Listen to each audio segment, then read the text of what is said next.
దేవాది దేవునికి నిండు హృదయంతో వందనాలు చెల్లిస్తున్నాను. అలాగే రవి గారికి, కుటుంబానికి వందనాలు, తోటి సేవకులకు, సంఘానికి కూడా వందనాలు చెల్లిస్తూ ఉన్నాను. ప్రియమైన దేవుని పిల్లలాగా, ఈ సృష్టిలో రెండు చూస్తున్నాం మనం. ఒకటి వెలుగు, రెండవది చీకటి. వెలుగుల గురించి ఆలోచించే మనము చీకటి గురించి కూడా ఆలోచించాలి. అలాగే ఒక రూపాయిని మనం తీసుకుంటే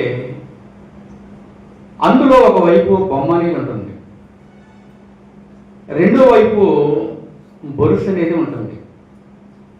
బొమ్మల గురించి ఆలోచించిన మనము బొరుసు గురించి కూడా ఆలోచించాలి. ఈ లోకంలో రెండు శక్తులు పనిచేస్తాయి. ఒకటి దేవుని శక్తి, రెండవది సాతాను శక్తి. దేవుని గురించి మనం ఆలోచిస్తున్నామే కానీ సాతాను శక్తి గురించి మనము ఆలోచించాలి. దీని గురించి మనము ఆలోచించాలని,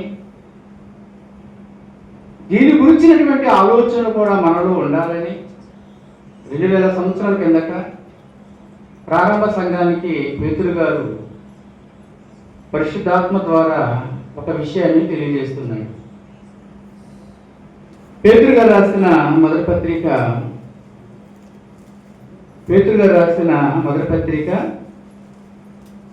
5వ అధ్యాయము 8వ వచనాన్ని ఒకసారి మనం చదువుకుందాం. 8వ వచనం, నిబ్బరమైన బుద్ధి గలవారై మెలకువగా ఉండుడి, మీ విరోధి అయిన అపవాది గర్జించు సింహం వలె ఎవరిని మృంగుదనా అని వెతుకుచు తిరుగుచున్నాడు. చూడండి, ఇక్కడ ఏమంటాడంటే, క్రైస్తవ సంఘములో ఉన్న వారికి నిబ్బరమైన బుద్ధి కావాలి, రెండవది మెరుపు అనేది కావాలి. క్రైస్తవులకు శత్రువైన సాతానైన వాడు గర్జించు సింహం వలె తిరుగుతున్నాడంట. అరణ్యములో సింహం ఎలా గర్జన చేస్తూ తిరుగుతుందో సాతాను కూడా ఈ లోకంలో తిరుగుతున్నాడంట. అంటే సాతాను ఎందుకు తిరుగుతున్నాడు? ఎవరిని మృంగాలా? ఎవరిని మింగాలా అని తిరుగుతున్నాడంట. యోహాను పత్రికలో దేవుడు లోకమంతా దుష్టుని యందు పడిపోయిందన్నాడు. లోకమంతా ఎక్కడుందంట? దుష్టుని యందు పడిపోయింది. దాని యందు పడిపోయిన వారి జోలికి వెళ్తాడు. మరి ఎవరి జోలికి వస్తాయి? ఎవరైతే దాని యందు పడకుండా దేవుని యందు ఉన్నారో వారిని మింగాలని అదేం చేస్తున్నాక బహుక్రోధము గలవాడై తిరుగుతున్నాడు. దీని గురించిన జాగ్రత్త మనకి ఎవరు చెప్తున్నారు? దేవుడు చెప్తున్నాడు. మీకు అర్థమైందండి? దేవుడు దీని గురించిన జాగ్రత్త మనకు చెప్తున్నాడు. ప్రియులారా, ఈరోజు లోకములో క్రైస్తవులపై జరుగుతున్నటువంటి అరాచకాలు, పడగొడుతున్నటువంటి దేవాలయాలు, ఇవన్నీ ఎవరి ద్వారా జరుగుతున్నాయని మీరు ఆలోచిస్తే అపవాది ద్వారా జరుగుతున్నాయి. మీకు అర్థమైందా? అపవాది ద్వారా జరుగుతుంది. ఒకసారి మనం బైబిల్లోకి వెళ్ళి లూకాసు వార్త 4వ అధ్యాయము 5వ వచనాన్ని ఒకసారి చదువుకుంటే,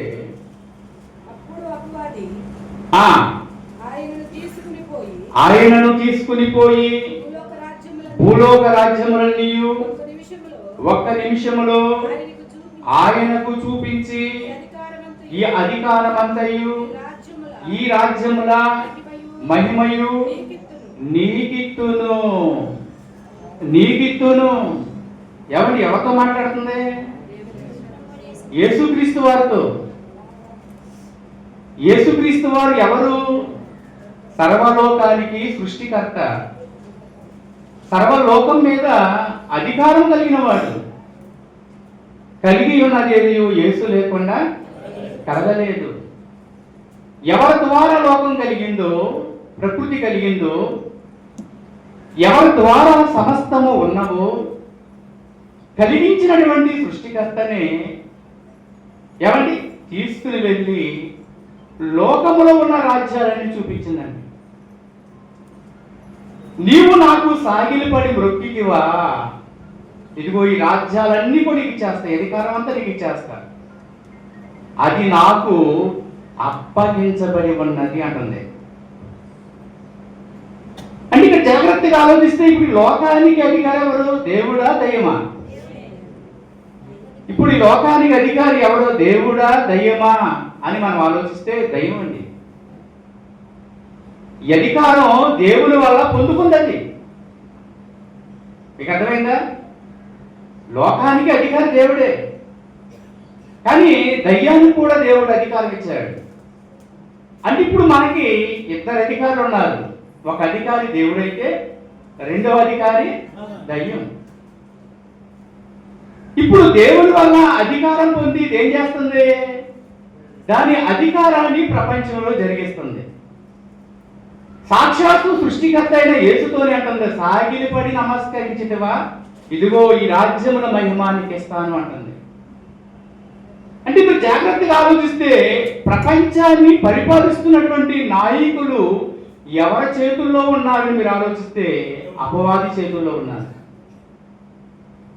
విషయం మీకు అర్థమైందా? అపవాది చేతుల్లో ఉన్నారు.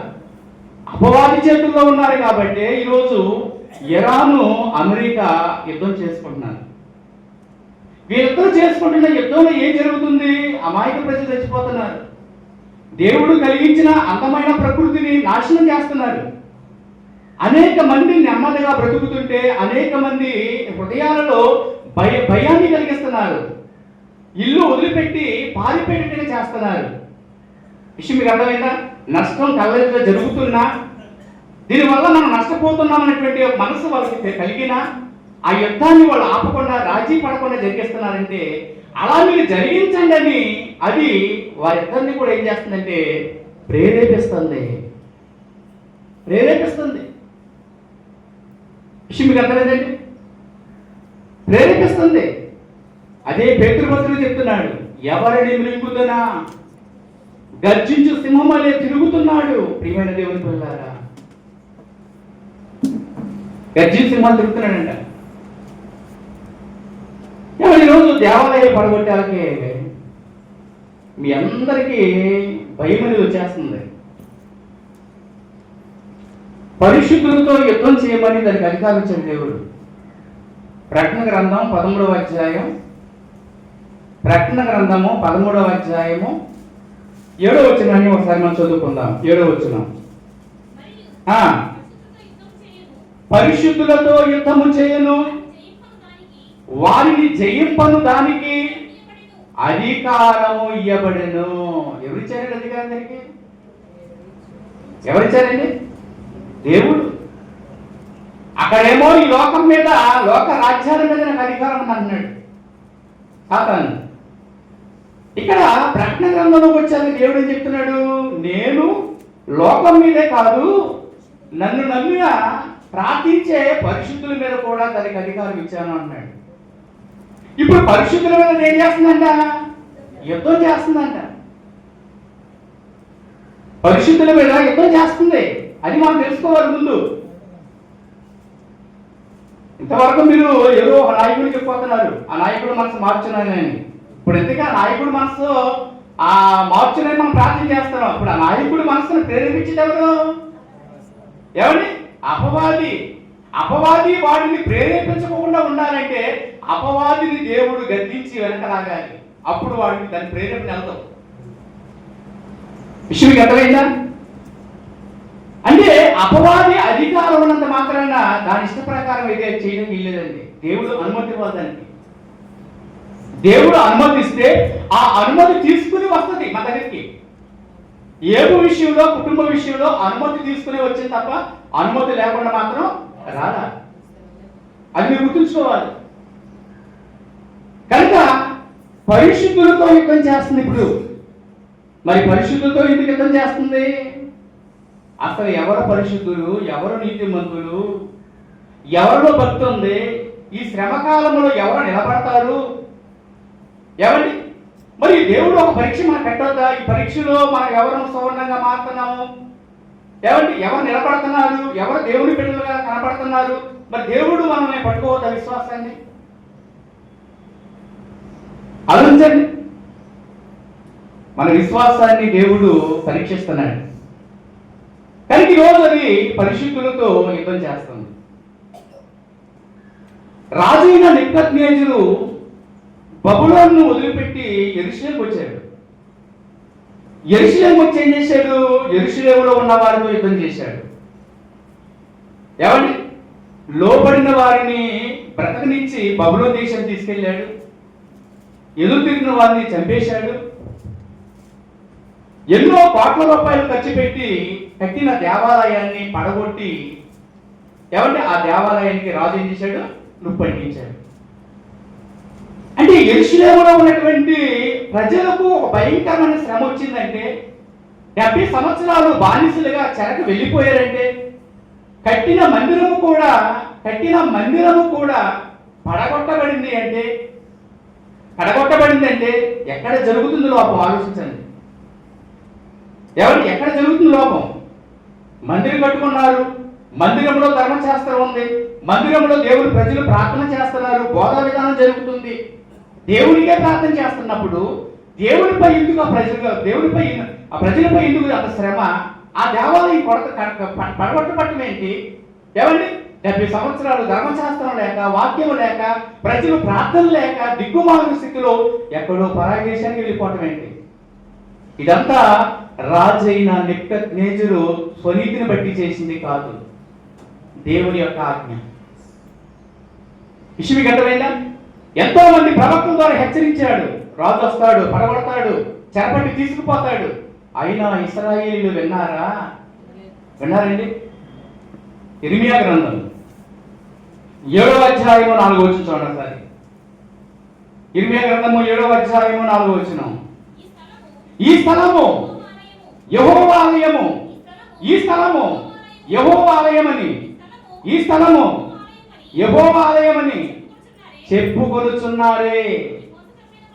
ఈ మోసకరమైన మాటలు ఆధారము చేసుకొనకుడి. ఏమండి, ఇశ్రాయేలు ఏం చెప్పుకున్నారంట? ఈ స్థలము యెహోవా ఆలయము. దేని చూపిస్తున్నారు?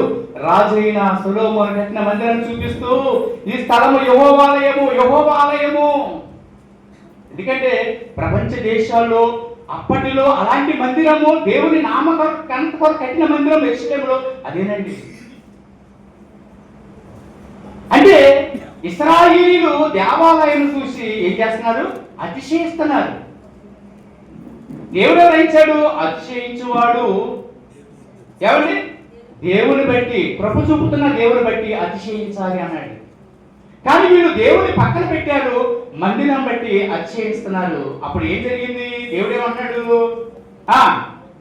ఈ మోసకరమైన మాటలు ఆధారము చేసుకొనకుడి, మీ మార్గములను, మీ క్రియలను యథార్థంగా చక్కపరుచుకుని, ఏమండి? ప్రతి వాడు తన పొరుగు వాని ఎడల చాలండి, తప్పక న్యాయము జరిగించి. అంటే మీ క్రియలలో ఎలా ఉన్నారు? యథార్థత లేదు, దోషులుగా ఉన్నారు. దేవుడు దేనిపై దృష్టి పెట్టాడు? యథార్థతపై దృష్టి పెట్టాడు. దేవుడు అనుకున్న యథార్థత, నీతి, న్యాయం అనేది, న్యాయ నడక అనేది ఇశ్రాయేలులో లేదు. కానీ మందిరానికి వస్తున్నారు, ఇది దేవుని ఆలయం చెప్పుకున్నారు. దానివల్ల దేవుడికి సంతోషం. విసిగిపోయాడు దేవుడు, బుద్ధి నేర్పాలనుకున్నాడు దేవుడు. ఏమండి? బబులోను రాజుకి అప్పగించాడు. 70 సంవత్సరాలు ఇశ్రాయేలు చెప్పారు బబులోను సర్కార్కి. ఆలోచించాలి ప్రియమైన దేవుని పిల్లలు. ఈ రోజు క్రైస్తవులుగా మన మందిరాలు కట్టుకున్నాం, మందిరాల్లో మనం ప్రార్థన చేస్తున్నాం. ఏమండి? ఈరోజు మందిరాలు పడగొట్టబడడానికి మన బాధ వచ్చేస్తుంది. నిజంగా మందిరాల్లో ప్రార్థన చేస్తున్న మనము దేవుడు అనుకున్నటువంటి పద్ధతిలో బ్రతుకుతున్నామా? దేవుడు అనుకున్న పద్ధతిలో ఆయన నీతి మార్గంలో, న్యాయ మార్గంలో జాగ్రత్తగా నడుస్తున్నామా? దేవుని సంతోషపెట్టేట్టుగా మన భక్తి జీవితం ఉందా? ఒకసారి ఆలోచించండి. ఇశ్రాయేలు విషయంలో దేవుడు ఒక విషయంలో బాధపడ్డాడు. యెషయా గ్రంథం 24వ అధ్యాయం 5వ వచనం. యెషయా గ్రంథము 24:5 చదవండి.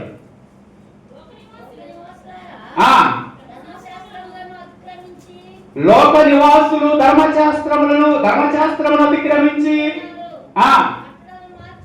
కట్టడలను మార్చి నిత్య నిబంధనలు మీరి ఉన్నారు. దాని నివాసుల చేత లోకము అపవిత్రమాయను. చూడండి, ఎవరి దేవుడు మోషే గారికి ధర్మశాస్త్రం ఇచ్చాడు. తన నీతిని, న్యాయమును, కట్టడలను ఇశ్రాయేలుకు తెలియపరిచాడు దేవుడు. కానీ వాళ్ళు ఏం చేశారంట? కట్టడలు మార్చేశారంట. ఈరోజు క్రైస్తవ సంఘంలో కూడా బైబిల్ ఉందా? బైబిల్ని ఉన్నట్టుగా బోధిస్తున్నారా? ఏమండి, ఈరోజు మనుషుల కట్టడలు, మనుషుల ఆచారాలు సంఘాల్లో ఎక్కువైపోయినాయి. అవి దేవుడికి అవసరమా? మీరు ఆలోచించండి.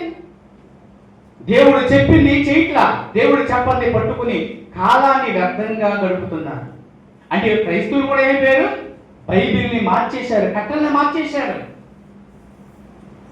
ప్రియమైన దేవుని పిల్లారా, ఈ 24:1 ఏమన్నాడండి ప్రారంభంలో? యెహోవా దేశమును వట్టిదిగా చేయించున్నాడు. ఏమండి? యెహోవా దేశమును వట్టిదిగా చేయించున్నాడు, ప్రజలను కల్లోలపరుస్తున్నాడు. మన భక్తి సరైనది కానప్పుడు, మన బ్రతుకు దేవునికి అంగీకారంగా లేనప్పుడు, ఏమండి అంతలావు యెరూషలేము మందిరమే పడగొట్టబడితే నువ్వు కట్టే మందిరం అంతా పిచ్చి కూలాడితే దాన్ని పడగొట్టదు పైన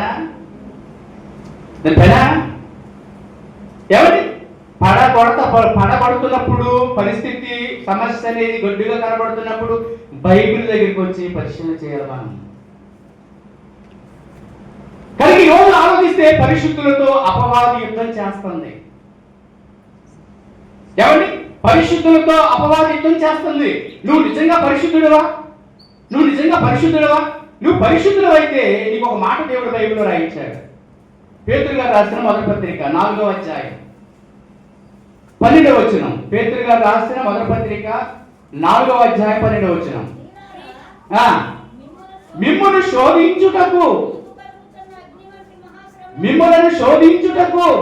శోధించుటకు మీకు కలుగుతున్న అగ్ని వంటి మహాశ్రమను గూర్చి. శ్రమ అన్నాడా? మహాశ్రమ అన్నాడా? శ్రమ వేరు, మహాశ్రమ వేరు. మహాశ్రమను గూర్చి మీకేదో వింత సంభవించినట్లు. అయ్యా మీరు ఆశ్చర్యపడుతున్నట్టు దేవుడు ఏదో అయిపోతుంది మీరు అనుకోవద్దు. ఏమండి ఈరోజు మనకి మహాశ్రమ వచ్చిందండి. మహాశ్రమ అంటే శ్రమను చంపేశారు. క్రైస్తువులు పట్టుకుని ఈడ్చుకుపోతున్నాడు సౌలు గారు. మీకు అర్థమైందా? ఆ రోజు యాకోబు గారిని చంపేశారు, పేతురు గారిని చెరసాలలో పెట్టేశారు. అదేంటి మహాశ్రమ.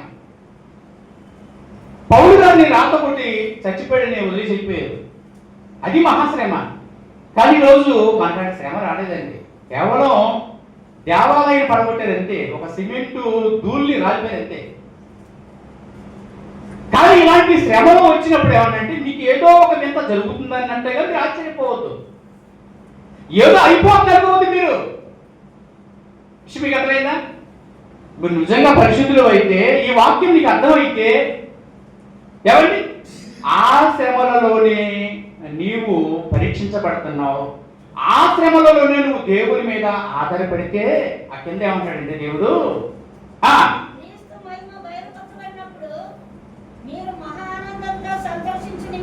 అదే కదా పైన క్రీస్తు శ్రమలలో మీరు పాలివారనంతగా సంతోషించుడి. క్రీస్తు నామము నిమిత్తము మీరు నిందల పాలైన యెడల మహిమా స్వరూపేగో దేవుని ఆత్మ ఆ టైంలోనే మీ మీద నిలుస్తున్నాడు.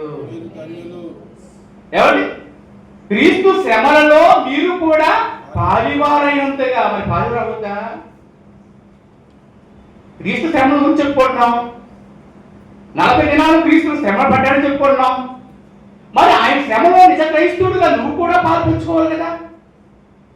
ఒకవేళ ఆ శ్రమ నీకు వచ్చి నిజంగానూ పాల్పంచుకుంటే ఎవరి మీకేదో సంభవించిందని అనుకోవద్దు.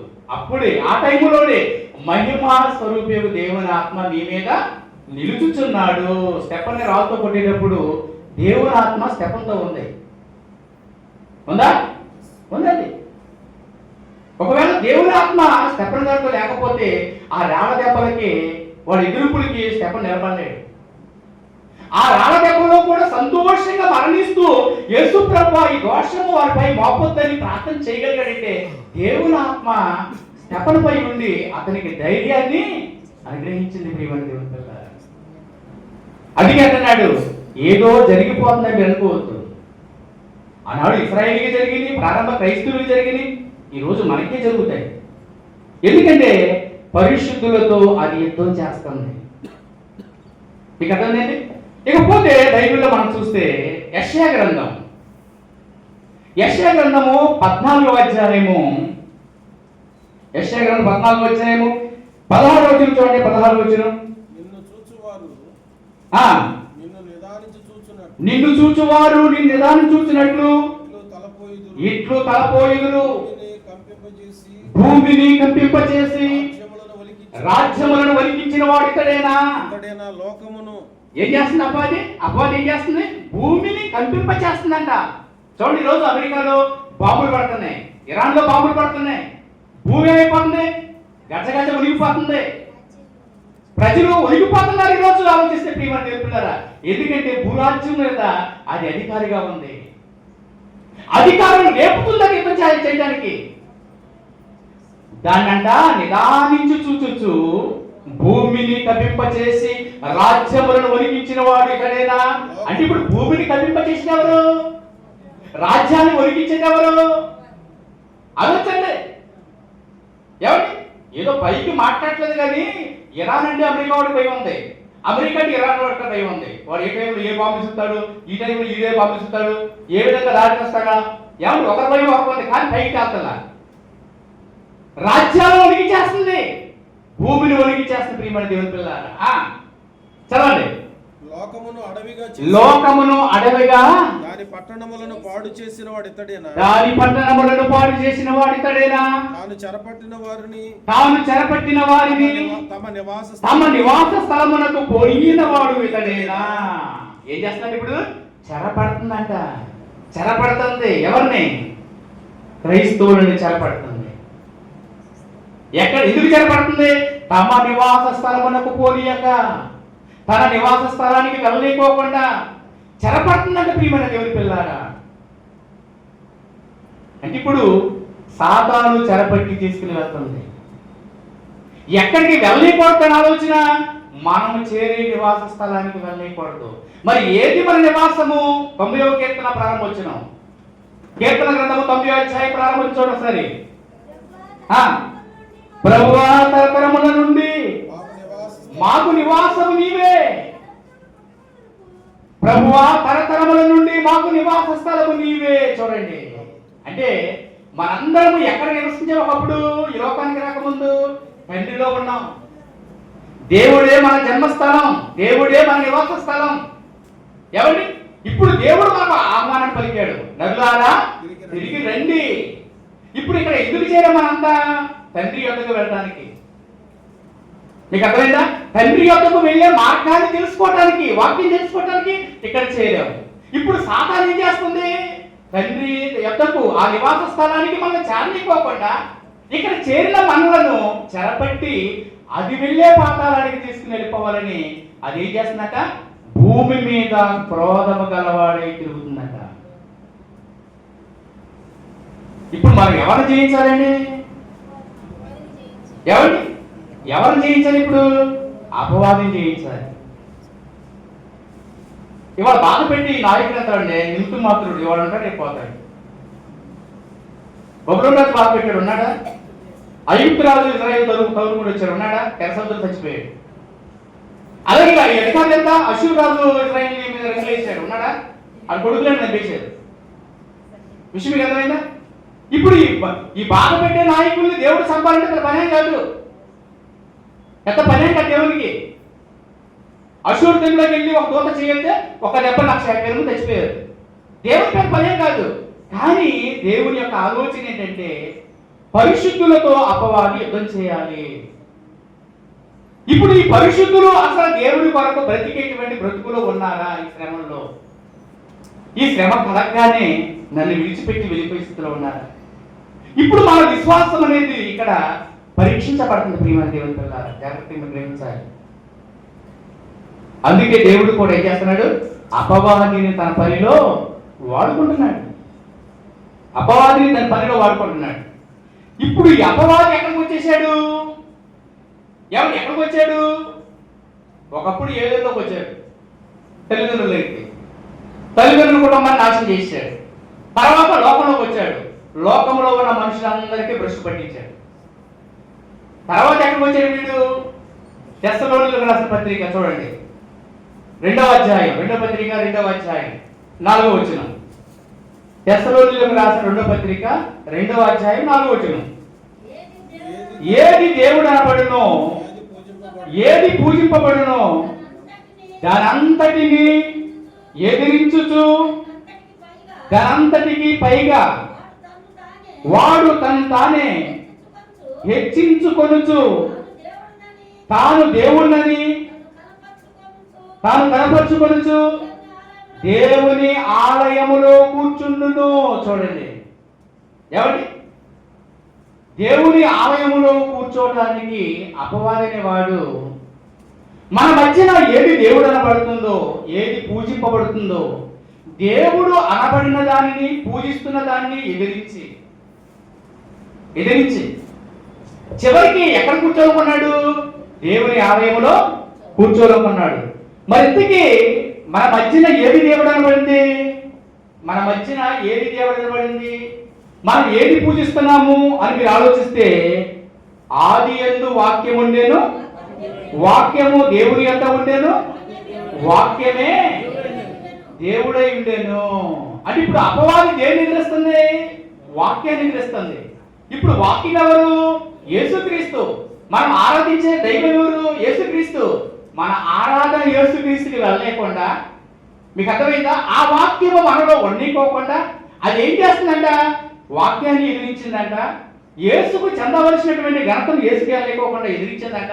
చివరికి ఎక్కడ కూర్చుందంటే దేవుని ఆలయములో కూర్చుండును అన్నాడు. అంటే మానవ దేహమే దేవుని ఆలయము. మీ దేహము దేవుని వలన మీకు అనుగ్రహింపబడి మీలో ఉన్న పరిశుద్ధాత్మకు ఆలయమై ఉన్నదని మీరు ఎరగరా? అంటే అర్థం ఏంటి? మానవ దేహమే తల్లి గర్భములో దేవుడు కట్టుకున్న ఆలయము. ఇందులోనే దేవుడు ఉంటారని మాటిచ్చాడు. విషయం అర్థమైందా? ఇప్పుడు వాడు కూడా ఏది కోరుకున్నాడు? దేవుడు ఉన్న చోటే నేను కూర్చోవాలి, దేవునికి స్థానం లేకుండా చేయాలని వాడు ఇప్పుడు ఏం చేశాడు? మన మధ్యలో ఉన్న వాక్యాన్ని ఎదిరించి వాడు వచ్చి ఎక్కడ కూర్చున్నాడంట? మనలో కూర్చున్నాడంట. అంటే ఇప్పుడు సాతాను ఎక్కడున్నాడండి? ఎక్కడున్నాడండి? మనిషిలో ఉన్నాడండి. విషయం మీకు అర్థమైందా? మనిషిలో ఉన్నాడు. అది ఎంత ప్రణాళికలతో పనిచేస్తుంది చూడండి. ఒకప్పుడు ఏదేళ్ళలోకి వచ్చాడు, తర్వాత సమాజంలోకి వచ్చాడు, చివరి కాలంలో సంఘంలోకి వచ్చేసాడు. సంఘంలోకి వచ్చేసాడు. సంఘంలో వాడు కూర్చున్నాడు కాబట్టి నేడు సంఘాల పరిస్థితి ఎలా అయిపోయింది తెలుసా? భ్రష్టు పట్టేసింది. ఆత్మీయంగా ఎదగలేని స్థితి. ఒక పరిస్థితి వచ్చినప్పుడు దాన్ని ఎలా జయించాలి, దాన్ని ఎలా ఎదుర్కోవాలన్న పరిస్థితి కూడా అర్థం కాకుండా సంఘాలు ఈరోజు అధోగతులు పడిపోయింది. ప్రియమంటే ఉంటున్నారు. కారణం ఏంటంటే సంఘము నిలబడాలంటే సంఘానికి పునాది దేవుని వాక్యమే. దేవుని వాక్యమే. దేవుడు ఒక మాట చెప్పాడు. ఏమండి? దేవుడు అంట పరీక్షించినప్పుడు వెండి, వెలగల రాళ్ళు, బంగారము అగ్నిలో కాలిపోయినా సువర్ణంగా మారుతాయంట. కర్ర, గడ్డి, కొయ్యకాలు ఏమైంది? కాలిపోతాయి. ఈ మాట ఎందుకు చెప్పాడు? ఇదిగో అగ్ని వంటి ఇలాంటి శ్రమలు మనకు వచ్చినప్పుడు వాక్యాన్ని బాగా అర్థం చేసుకుని వాక్యం అనే పునాది మీద ఏ వ్యక్తికి నిలబడ్డాడో ఆ వ్యక్తి రాయిలాగా, బంగారములాగా, వెలగల రాళ్ళలాగా ఎన్ని శోధనలు వచ్చినా వాక్యం ఎలా చెప్పిందా, ఇలా జరుగుతుందా అని ఆలోచన చేసుకుని నిలబడతారంట. కానీ వాక్య అనుభవం లేనివాడు కొయ్యకాలాగా కర్రలాగా గడ్డిలాగా వెళ్ళిపోతాడు. ఆ శ్రమలలో వాడు వెళ్ళిపోతాడంట. విషయం కదండి. దీన్ని బట్టి మనం ఆలోచిస్తే ప్రియమైన దేవుని పిల్లారా, అపవాది పరిశుద్ధులతో యుద్ధం చేస్తుంది. అయితే ఇప్పుడు మనమేం చేయాలి? దాన్ని పని చేసుకుంటే వెళ్ళిపోతుంది. దానికి దేవుడు అధికారం ఇచ్చాడు. అది ఇప్పుడే కాదు, ఇప్పుడు నుంచే కాదు, ప్రారంభం నుండి యుద్ధం చేసుకుంటూ వస్తుంది. అది పరలోకంలో యుద్ధం చేసింది. పరలోకంలో దేవుడి మీద, దేవుడి సైన్యాల మీద కూడా యుద్ధం చేసింది. విషయం కదా. భూలోకంలో యుద్ధం చేయడం కదా, అది అక్కడ కూడా యుద్ధం చేసింది. అయితే ఇప్పుడు అది యుద్ధం చేసుకుంటూ వెళుతున్నప్పుడు, దానివల్ల మనకు కలుగుతున్న శ్రమలు ఎదురవుతున్నప్పుడు ఏమండి మనము ఏం చేయాలి? ఎప్పటికీ వచ్చిన శ్రమల కంటే ఇంకా ముందు రాబోతున్న కాలంలో కూడా భయంకరమైన శ్రమలు రాబోతున్నాయని బైబిల్ చెప్పింది. బైబిల్ చెప్పింది జరుగుతుంది తప్ప బైబిల్ చెప్పండి ఏది కూడా జరగదు. అంటే రాబోతున్న శ్రమలైనా ఇప్పుడు వచ్చిన శ్రమలైనా నువ్వు నిలబడాలంటే ముందు బైబిల్ అర్థం కావాలి, బైబిల్ ఆధారం చేసుకోవాలి. విషయం కదైనా. అయితే దేవుడు ఏం చెప్తున్నాడు మనకి? సంఘం ఎలా కూడా చెప్తున్నాడు. ఫిలిప్పీ పత్రిక త్వరగా వాక్యం ముగించుకుందాం. ఫిలిప్పీ పత్రిక 1వ అధ్యాయం 27వ వచనం. 27వ వచనం. నేను వచ్చి మిమ్మల్ని చూచినను రాకపోయినను ఏ విషయములోను ఎదురించు వారికి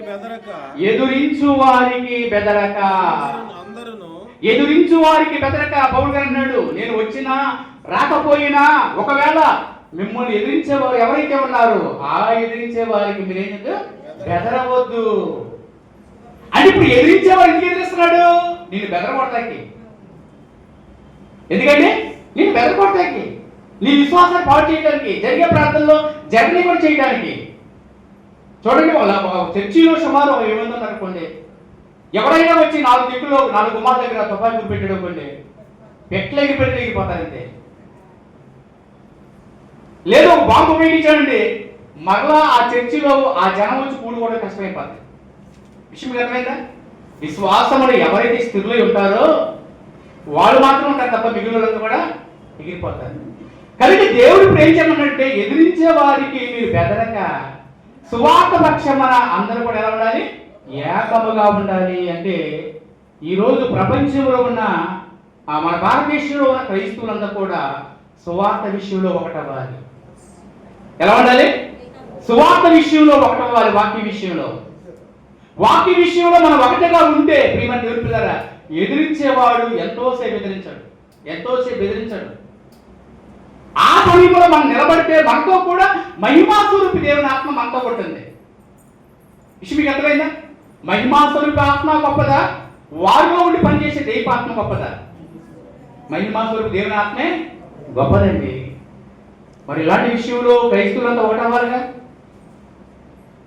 ఎక్కడో ఊళ్ళో జరిగిన వాకింపులే మేము బాగా అనుకుంటే రేపు ఇంకోసారి జరుగుతుంది. ఎక్కడ జరిగినా ఈ వార్త మనకు కనపడుతున్నప్పుడు అందరూ వారి ఉన్న స్థలాల్లో కన్నీటితో ప్రార్థన చేయాలి. ఒకటి ఏమండి, ఇలాంటి విషయాల్లో మనము దేవుడి వాక్యాన్ని చేపట్టుకుని ప్రభుత్వాన్ని కూడా నిలబెట్టవలసిన అవసరత అనేది ఉంది. కేవలం మోకాలించి ప్రార్థన చేసుకుంటే వెళ్ళిపోతే కుదరదు. కానీ సువార్త పక్షమున అందరూ ఒకటయ్యి ప్రభుత్వాన్ని కూడా నిలదీసేటువంటి శక్తి మనకుండి మనం నిలబడాలి. ప్రియమైన దేవుని పిల్లలు, దేవుడు తప్పకుండా సహాయం చేస్తాడు. ఇకపోతే క్రైస్తవ సంఘం ఈ శ్రమల్లో నిలబడాలి అంటే మరో మాట చెప్పినట్టు చూడండి. చివరిగా ప్రకటన గ్రంథం 2వ అధ్యాయం 10వ వచనం. ఇదిగో మీరు శోధింపబడినట్లు అపవాది మీలో కొందరిని చెరలో వేయింపబోచున్నాడు. 10 దినములు శ్రమ కలుగును. ఏమండి, అపవాది ఏం చేస్తున్నాడంట? అనేక మందిని చెరలో వేయించబోతున్నాడు. 10 దినములు శ్రమ కలుగును, మరణము వరకు నమ్మకముగా ఉండుము. అంటే ఇక్కడ ఏం చెప్తున్నాడు సంఘానికి ఏం చెప్తున్నాడు? మీలో కొందరిని, అందరినీ కాదు, మీలో కొందరిని సాతాను పట్టుకుని చెరలో వేయించబోతున్నాడు. అంటే కొంతమంది మీదకి శ్రమను తీసుకురాబోతున్నాడు. ఇప్పుడు ఆ శ్రమలు నీ మీదకి వచ్చినప్పుడు, వాటిని శోధించేటప్పుడు నువ్వు ఎలా ఉండాలంట? మరణం వచ్చిన నమ్మకముగా ఉండుము. ఎవరి? స్టెఫన్ గారికి మరణం వచ్చింది, నమ్మకం అన్నాడా? యాకోబు గారికి మరణం వచ్చి నమ్మకం ఉన్నాడా? చెరసాల్లో ఉన్నటువంటి యోహాను గారు తల కొట్టారు, నమ్మకం ఉన్నాడా? ఉన్నాడండి. యేసుక్రీస్తు వారిని దారుణంగా చంపేశారు, నమ్మకం ఉన్నాడా? చరిత్ర నేర్పుతుంది భక్తుల జీవిత చరిత్ర మనకి. ఇంకా అంతకంటే ఆధారం ఏం లేదు మనకి బైబిల్లో. విషయం మీకు అర్థమైందా? ఆ స్థితిలో కూడా మనం వెళ్తున్నామంటే అది కూడా దేవుని సెలవు, దేవుడు అనుమతించాడు. దేవుడు అనుమతించిన తర్వాత నువ్వు తప్పించుకోవాలని ఏవో ప్రయత్నాలు చేయడం అయ్యే పని కాదు. ఆ శోధనలో నువ్వు నిలబడాలి. ఆ నిలబడినప్పుడు మహిమా స్వరూపి ఆత్మ దేవుడు తోడుగా వస్తాడు. ఎవరిని? నీకు మరణం అమలు చేస్తే మరణానికి వెళ్తావు, దేవుడు తప్పిస్తే నువ్వు తప్పించబడతావు. ఈ రెండే జరుగుతాయి. నువ్వు కలవరపడినా ఏ పని కాదు. అందుకే పేతురు గారితో చెప్తున్నాడు, నిబ్బరమైన బుద్ధి కలిగి మెలకువగా ఉండండి. అంటే ఈ నిబ్బరమైన బుద్ధి అనేది వాక్యం మనకిస్తుంది. అపవాది ఏం చేస్తుందంటే వాక్యాన్ని ఎదిరించి మనలో వాక్యం లేని పరిస్థితిని చూసి మన హృదయాలను ఏం చేస్తుంది? కలవరపరుస్తుంది. ప్రియమైన దేవుని పిల్లారా, కనుక కలవర చెందొద్దు, భయపడద్దు. యేసుప్రభు ప్రారంభ శతాబ్దంలో ఎన్నో చెప్పాడు. నా యందు మీకు సమాధానం కలిగినట్లు ఈ మాటలు మీతో చెప్తున్నాను, లోకంలో మీకు శ్రమ కలుగును, ధైర్యము తెచ్చుకోండి అన్నాడు. అర్థం ఏంటి? శ్రమ ఉందన్నాడే అన్నాడా? శ్రమ ఉందన్నాడు. ఏమండి? మీరు ఏడ్చి ప్రలాపిస్తారు, లోకం ఏమవుతుందంట? సంతోషిస్తుంది. యోహాను 16:20 చెప్తున్నాడు, లోకం సంతోషిస్తుంది, మీరేమవుతారు? ఏడ్చి ప్రలాపిస్తారట. అర్థమేంటి? క్రైస్తవుడికి ఏడ్చి ప్రలాపించే సంఘటనలు ఎదురవుతాయి, శ్రమ అనిపించే సంఘటనలు ఎదురవుతాయి. ప్రియమైన దేవుని పిల్లారా, అయినా మీరు భయపడవలసిన పనేమి లేదన్నాడు దేవుడు. క్రీస్తు యేసునందు సద్భక్తితో బ్రతుకును ఉద్దేశించే వాడికి హింస కలుగుద్ది అన్నాడు. అంటే హింస పెట్టారంట నిజంగా వాక్యానుసారంగా బ్రతికే వారిని. అయినా భయపడవలసిన పని లేదు. ప్రియమైన దేవుని పిల్లారా, ఇవన్నీ దేవుడు తన చట్టంలో రాశాడు. ఆ చట్టాన్ని మనం నమ్మాము, ఆ చట్టాన్ని వెంబడిస్తున్నాము. నువ్వు నిజంగా నిలబడగలిగితే ఆ శ్రమలలో నిన్ను తప్పించాలా, మరణానికి అప్పగించాలా, అది దేవుడి నిర్ణయం. ప్రియమైన దేవుని పిల్లారా, ఈ మాటలు మీరు అర్థం చేసుకుని ప్రస్తుత కాలం సాతాను యుద్ధం చేస్తుంది పరిశుద్ధులతో అన్న విషయాన్ని మీరు జ్ఞాపకం చేసుకుంటే ప్రియమైన దేవుని పిల్లారా, వాక్యమే మనం అన్ని తెలుసుకోవడానికి నిలబడటానికి ఆధారం వాక్యమే. ప్రియమైన దేవుని పిల్లారా, దేవుని అనుమతి లేకుండా తల వెంట్రుకలో ఒకటి కూడా రాలదు, ఆకాశ పిచ్చుకలో ఒకటి కూడా నేలన పడదని దేవుడు అభయాన్నిచ్చాడు. మరొక అభయం తెలుసా? కేవలము శరీరాన్ని చంపేవాడికి మీరు భయపడక, శరీరమును ఆత్మను కూడా నరకాగ్నిలో పడవేసే వాడికి మీరు భయపడండి అని అట్లా దేవుడు చెప్పాడంటే, ఇప్పుడు ఈ శ్రమలో మనం ఎవరు భయపడాలి? బాధ పెట్టేవాడు కాదు, దేవునికి భయపడాలి. ప్రార్థన చేసుకుందాం. ప్రేమ నమ్మకం కలిగిన ప్రియ